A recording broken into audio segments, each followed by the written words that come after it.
It's a selfish decision to have a home. Okay. Most people shouldn't buy a home. No one should buy a home. Homes were not built for people. Homes were built for banks. The bank created that product to sell money.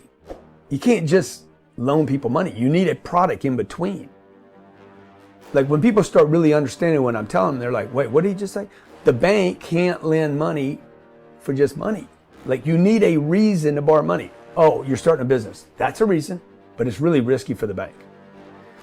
What if a bunch of bankers sitting around drinking bourbon? Dude, we need to lend more money. We got to lend money out, man. That's how we make money. We get people to give us $1. We lend it out 9 times. So we lend it out 9 times. We need something to lend the money on. So back in the 50s, they're like, everybody should have a home. Everybody should have a home, right? Oh man, that's pretty good. We should call it something like the American dream. Can't just call it a house, right? Everyone should have one, right? They got the politicians behind it. Yes, everyone should have one. And then what they did was basically those homes were built for banks because who made all the money on the homes? Wasn't even the builder. Certainly wasn't the homeowner. It was always the banks. Colleges was another scheme by the bank. Okay. Everyone should have a proper education, but they don't have the money for it. But they should have it. And as they offered debt, as they offered free loans to college students and families, those tuitions went up. Right. What I do is I accumulate cash. I don't let cash sit in a bank. This is what my mom did her entire life. She let that money my dad left sit in the bank. Maybe earned a little dividend stock. I take that money, I put it in real assets. I don't give it to New York. You know where most Wall Streeters, including me, put their money? Where? We don't put it in any financial instruments. Exactly. Or stocks or bonds. Bank of America will lend me money to buy real estate, but they won't lend me money to buy their own stock. That should be a good enough indicator. Real, it's real. I can see it. It's a simple business. My real estate will be bigger than all my other businesses combined. It is the easiest, simplest business that I have. It is indestructible. That's the other reason. So twice a year, I'm going to go broke. I accumulate cash. Once I get a certain amount, I start looking for a place for that money to go. It's going to go into a real asset. Illiquid is good, not bad. Right. So I don't want liquidity. I don't want money. Illiquid is good because it's in an asset. I don't want access to the money. You know, they say cash is king. Cash is garbage. So I get rid of the money. To make yourself earn more cash. I have to go back into the marketplace and say, who's got my money? Right. Money is not to be saved and hoarded. Like it's no good if you don't use it. It's why people don't hoard gold anymore. You don't keep gold because you can't exchange it. Money is to be used. For those of you out there that are like complaining about the cost of anything, the truth is that's what that money's for. The only thing, the only purpose money has is to be used. And I was scared that I couldn't produce more money. So every time I spent money, I complained about it.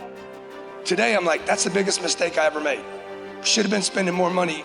It wouldn't have taken me 30 years. In the first 5 years, I should have borrowed money I didn't have, and I should have spent money that I did have, and I should have gone into debt to do it, to get my brand out there, to get it known. The mattress guy in your town did it. The car guy in your town did it. Whoever spent the most money, whoever put it all out there all the time, every day on every TV, radio, and the internet, wins the battle.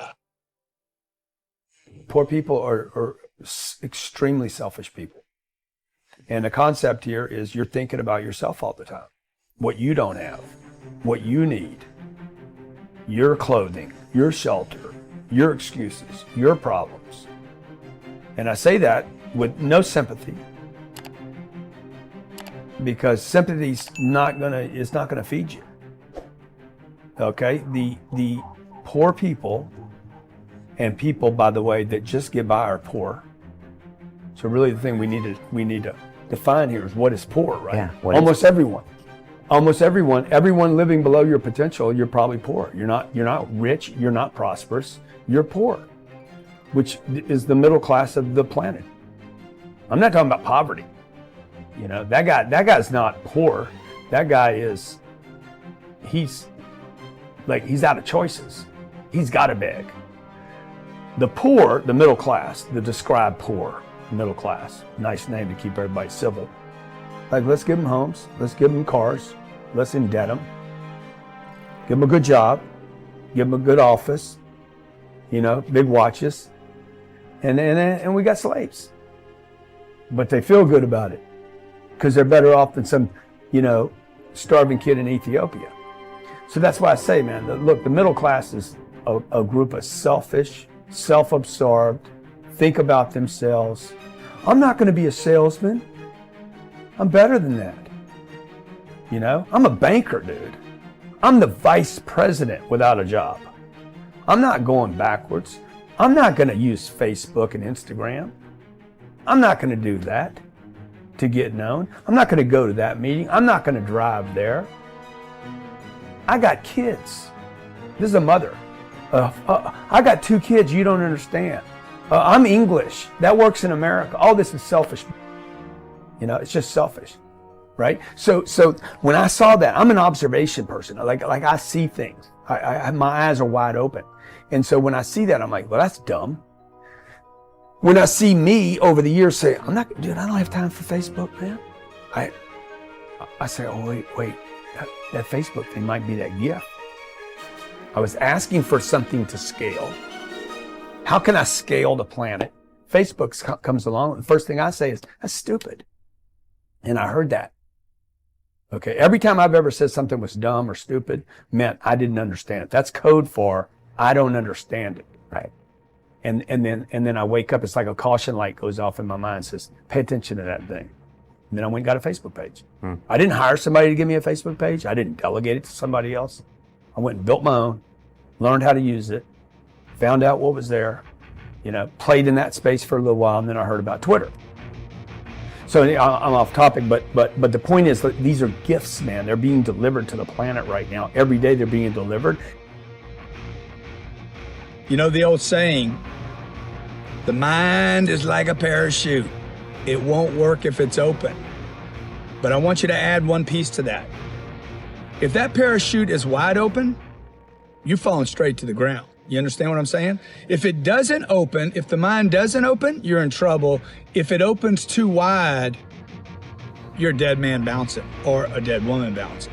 My point to you is this, okay? Most people do actually have an open mind. The problem is many people, they have a mind that's wide open with no filters, no gates, no protection. You listen to everyone. You listen to everyone on Facebook, everyone on Instagram. You listen to your uncle, your aunt, your mom, your dad. When the mind's too open, you get too much data and you go into confusion. You got to get up, you got to get out. The amount of time you spend outside your proximity or location where you sleep gives you a better chance of being successful. So get up, get out. Go meet the world head on, folks, no matter how bad it is. Go meet whatever it is, okay? You got to make up to somebody. You got to apologize for something you've done. You got to make up the damage of years of neglect and maybe betrayal. And look, I've done all that. I've had all those things where I screwed up over and over and over again. My reputation sucked. You can fix anything. I'm proof that you can fix anything. Anything can be fixed. But you got to fix it.